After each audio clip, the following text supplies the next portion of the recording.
After holding their first regional advisory meetings in Whitehorse, Yukon last week, the National Inquiry into Missing and Murdered Indigenous Women has decided to postpone all upcoming events.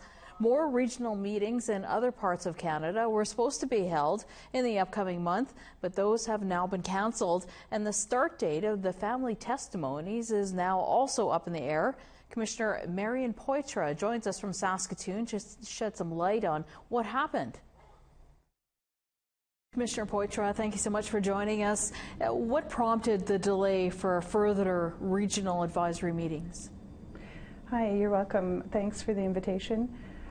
There's a number of factors that have led to the delay in the further advisory meetings that we've been hoping to have across the country, and it's been sort of a snowball effect of some advice that we've been getting as we've been moving along. And last week, I think we hit a point where we decided that we really have to put the brakes on and reassess. As we've been going to advisory meetings across the country over the last few months, we've been hearing from people about how to include people more, how to encourage people to participate, what needs to happen in those spaces when we do that. And last week we had a meeting, an advisory meeting in Whitehorse, Yukon. And it was our first meeting where we had ceremony throughout the entire thing. We started with a fire ceremony. We had firekeepers that kept that fire going throughout the entire process. And during that process, we were in a community that was saying, please take your time. Please do this in a good way. Please do this properly.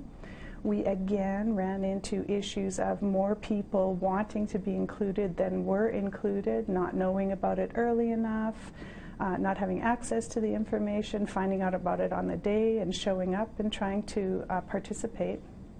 And it presented some difficulties in order for us to logistically handle everybody that wanted to be there. And of course, this wasn't the first time this was happening. As we asked people to step forward and identify themselves so that we can be inclusive, more and more people are stepping up. And we just hit a point where it was pretty clear that by the time we hit Edmonton and Thunder Bay, it was going to be a real problem. We weren't going to have the right health supports in place. We weren't going to have the ability to look after people's travel to get there properly. Okay, so yeah, so the brakes have been put on. So what is the next step from here?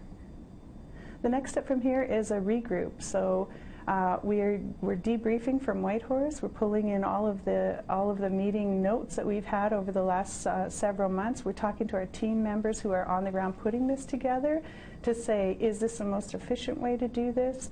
Is this a way that family feels included? What advice have we gotten from families and partners across the country so far about how to do this better? And so that's what we're doing over the next few days. All right. Thank you very much for this update, Commissioner Marilyn Poitras. You're welcome.